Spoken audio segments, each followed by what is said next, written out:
a silky pillowcase, slither in my innocent oasis.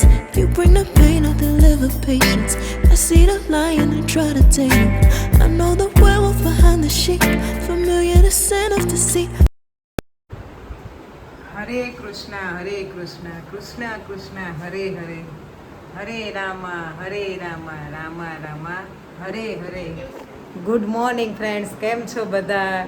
Welcome to our new blog. એક નવા મસ્ત મજાના બ્લોગમાં આપ સૌનું સ્વાગત છે. પૂછો કરો. આઈ હોપ કે તમે બધા બહુ ખુશ હશો, મજામાં હશો એન્ડ ખુશ રહેવું જ જોઈએ. એન્ડ આપણે જો સવારનું જે રૂટીન હતું એ બધું આજે ઓલમોસ્ટ થઈ ગયું છે, બિકોઝ આજે હું થોડીક વહેલી ઉઠી ગઈ હતી એટલે. અને જિગ્નેશને પણ આજે બહાર પાછું ઓર્ડરમાં જવાનું છે એટલે એને જવાનું એટલે આપણે થોડુંક વહેલા ઉઠી જઈએ. એટલે આરવિન પાછું ઉઠે તો આપણું કંઈ નક્કી ના હોય. અને આ બાજુ જો આપણે આજે બ્રેકફાસ્ટમાં તો કાંઈ નવીન છે નહીં, રોટલી જ છે. અને પહેલાં કેળા તો મારે છે ને જવા જ દેવા પડે, કચરામાં જ ફેંકી દેવા પડે. કાચા કેળા હતા ને પાક્યા જ ને અઠવાડિયા સુધી મેં 2-3 દિવસ તો પેપરમાં પણ રાખ્યા. અને આ મેં પાકેલા કેળા લીધા છે એટલે આ તો પાકી જ ગયા છે.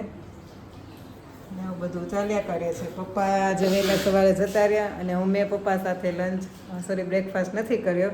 જિગ્નેશ હમણાં ફ્રી થઈ જશે, નાહી ધોઈને રેડી થઈ જશે, પછી આપણે એની સાથે બ્રેકફાસ્ટ કરી લઈશું. જો બપોરે આપણે શાકમાં છે ને જે વાલોરનું શાક બનાવ્યું છે અને આ બાજુ સલાડ પણ સુધારી દીધું છે. કોબીજની કાકડી, એમાં મરચું મીઠું જીરું નાખી દીધું છે ને કાચું મરચું પપ્પા માટે મોળું હોય છે. અને આ બ્રિજેશનું આપણે લંચ રેડી કરી દીધું છે, હું એને ખવડાવી લઉં. અને આ બાજુ હરવીન કંઈક છે ને પપ્પાની માથે કૂદકા માર્યા કરે છે. સમજો એને આપણે બેઠા હોય સોફા ઉપર એટલે એને શાંતિ ન થાય, આપણે આગળ પાછળ ફેરા જ કરે. હારું, ગુડ મોર્નિંગ સીતારામ. આપણે બ્રિજેશને ખવડાવી લઈએ. પપ્પા તમને ખાવા બેસો તો ભાઈ પાછળ આવશે. જો એને જમ્પિંગ ચપાક જો. 7:15 વાગે આપણી એન્ટ્રી થઈ ગઈ છે કિચનમાં. અને આજે હું તમને આપીશ મસાલા કાજુ કારેલાની રેસીપી. જે લોકોને કારેલા ન ભાવતા હોય ને એ આ રીતે ટ્રાય કરજો, એકદમ ઇઝી છે.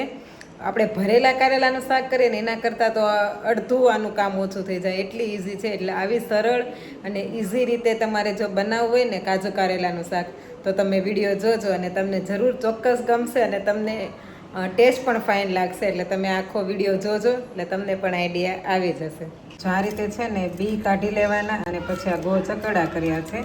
હવે એમાં છે ને હું મીઠું એડ કરી દઈશ, કારણ કે કારેલામાં મીઠું રાખી મૂકવાથી છે ને કારેલાની કડવાશ હોય ને ઓછી થઈ જાય. એટલે આ રીતે આપણે મીઠું નાખીને એને મસળી લઈશું ને 15 મિનિટ સુધી એને આમ રહેવા દઈશું. જો મીઠું ઉડી જાય ને એ રીતે રાખવાનું. 15 મિનિટ સુધી આપણે રાખશું, પછી એને વોશ કરી નાખશું પાણીથી. જો અહીંયા મેં કાજુ નાખી દીધા છે. એને છે ને આપણે શેલો ફ્રાય જ કરવાના છે, ડીપ ફ્રાય નથી કરવાના. આ રીતે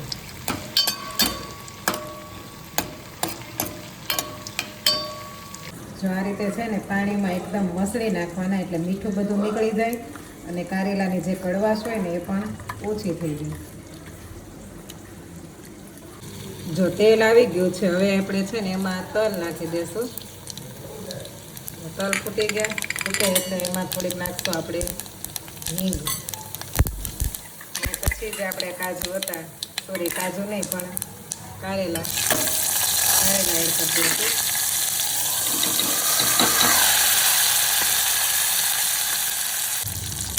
તમે જુઓ ને તો ભરેલા શાક કરતાં આ શાક એકદમ ઇઝી છે અને આ શાક તમને ખાવાની પણ મજા આવશે. જે આપણે ભરેલા કારેલાનું કરીએ ને એના કરતાં આ શાકનો ટેસ્ટ થોડોક તમને અલગ લાગશે. એટલે આ શાક તમે ઘરે જરૂર ટ્રાય કરજો, એકદમ સરળ રીતે. આપણે જો થોડી વાર આને આમ જ રહેવા દઈશું. પાણીની વરાળથી આપણે બાફી નાખીશું.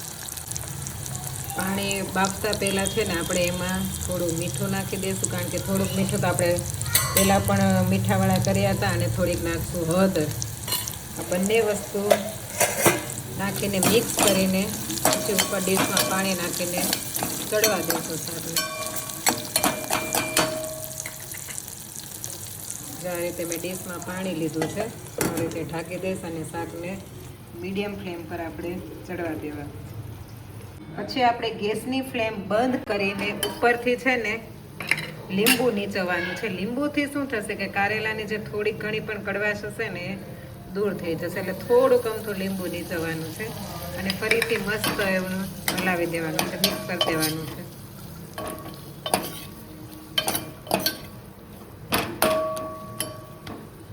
જો આપણે આજે ડિનરમાં 2 શાક છે, એક ભીંડી છે અને એક છે મસાલા કાજુ કારેલાનું શાક. અને હરવીન શું કરે છે આપણે જોઈએ. હરવીન જો આ બપોરની જેમ જ પપ્પાની ઉપર ખૂંદ્યા કરે છે અને પપ્પા ટીવી જોવે છે. અરવિંદભાઈ જે બતાવવું પડે. અને આ ખુરશી અમે લીધી ને એનું આજે અઠવાડિયું થશે, પણ ભાડ છે જાય ને ખુરશીથી રેમો હોય તો બહાર એને ખુરશી લઈને બેસવા લઈ ગઈ તો મારા ખોળામાં સુઈ ગયો. ખુરશી એમને પડી હતી. ખુરશી પર બેસાડ તો ખુરશી લઈએ જા. હારું અરવિંદ ખુરશી લીધી છે ને આપણે. ખુરશી લઈએ જા, અહીંયા ખુરશી રાખીને બેસ જા. અને આ બ્રિજેશનું કાજુ કારેલાનું શાક રેડી થઈ ગયું છે અને આપણું શાક છે ભીંડાનું. જો આપણે ડિનર કરવા બેસી ગયા છે. આરવીની થાળી છે, થોડું ઘણું ખાઈને જતો રહ્યો તીખું તીખું કરતો કરતો. અને આ બાજુ બેને કાંઈક પાર્સલ મંગાવ્યું છે. શું છે જિગ્નેશ કે તારે બેને આપ્યું છે પાર્સલ. હવે શું છે ને આપણે જોઈએ. હારું માસે પાર્સલ મંગાવ્યું છે. માસે મંગાવ્યું છે, મોકલું છે, સોરી મંગાવ્યું નથી, પાર્સલ મોકલ્યું છે. ચાલો આપણે જોઈએ. મારા માટે પણ સરપ્રાઈઝ છે. ખાવાની વસ્તુ છે કે શું છે? આમ તો ખાવાની જ લાગે છે. તમે શું હશે આમાં અંદાજ કરજો.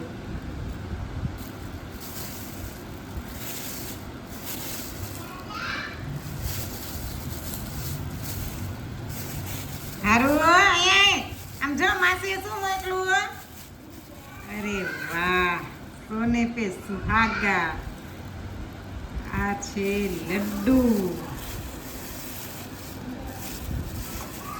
હારું ઓકે. તો બેને આજે આપણા માટે લાડવા મોકલ્યા છે. એકચ્યુઅલી જિજ્ઞેશ એના ઘર સાઈડ જ ગયા હતા એમ કહે છે, એટલે ત્યાંથી કંઈક વાતચીત થઈ ગઈ હશે. તો આપણા માટે આજે આવી ગયા છે ચૂરમાના લાડુ. કોના કોના ફેવરેટ છે આ ચૂરમાના લાડુ કોમેન્ટ કરજો. બાકી અમારા ઘરમાં તો બધાને બહુ ભાવે છે. હારું ચાલો આપણે ડિનર કરી લઈએ. હું ને જિગ્નેશ બે જ બાકી છે. અત્યાર સુધી છે ને અમારી પાસે નહોતો ખાતો, તીખું તીખું કરતો હતો ને હવે હું ને પપ્પા બેઠા ને ખાવા એટલે વચ્ચે આવ્યો છે. ખાવું છે કર્યો તો. અત્યારે છે ને હું ને પપ્પા એના દાદા ને અમે બેઠા હતા ને તો ભાઈને નહોતું ખાવું. જા એની ડિશ છે. Jignesh good evening. Good evening. ખાધા પહેલાં તમને કહું છું ગુડ ઇવનિંગ. એકચ્યુઅલી મારે તમને પહેલાં જમવા આપવું પડે. કેવો રહ્યો તમારો દિવસ? વ્લોગનું જોવાનું હોય ને. દિવસ કેવો રહ્યો તમારો? સારો રહ્યો. ઓકે. અને આ લાડવાનું શું છે? આ કઈ રીતે આવ્યા લાડવા? લાડવા ને ઈ તાર બેને મોકલા. મેઘા બેન. ઓકે.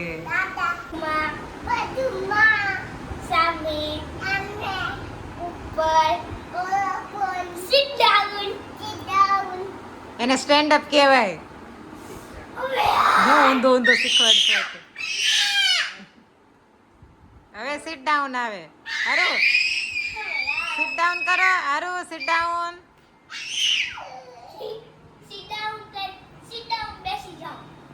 જો બ્રિજેશને દવા પીવડાવી ને તો આયા સુઈ ગઈ. એને દવા પીવી છે કે દાદા માં દવા પીવી. સમજો મમ્મી દાદા મમ્મી. હા દાદા તો દવા પીવી છે. હા મામા ને તો દવા પીવડાવે, તાર થોડી પીવાની હોય.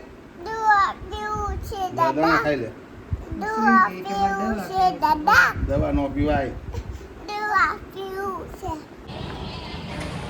જો આપણે આવી ગયા છીએ હાર્વિનને લઈને. અહીંયા રમત જેવું બધું હોય છે તો અહીંયા રમતો હોય તો આવે ને એટલે જો એક સર્કલ છે ને એને બે જોયા કરે. હા ચડી ચાલ. એમાં શું કરે ખબર? અહીંયા બેસીને લસરપટ્ટી ખાશે. હા જા લે લસરપટ્ટી ખાવાનું ને, સ્લાઇડિંગ કરવાનું ને. ચડી જા ચડો. લેતો ઉતરો. જો ભાઈ છે ને આવી રીતે લસરપટ્ટી થાય. ઉતર. અરે વાહ. એ ગયો. ફરીથી ચડી જાવ ઉપર.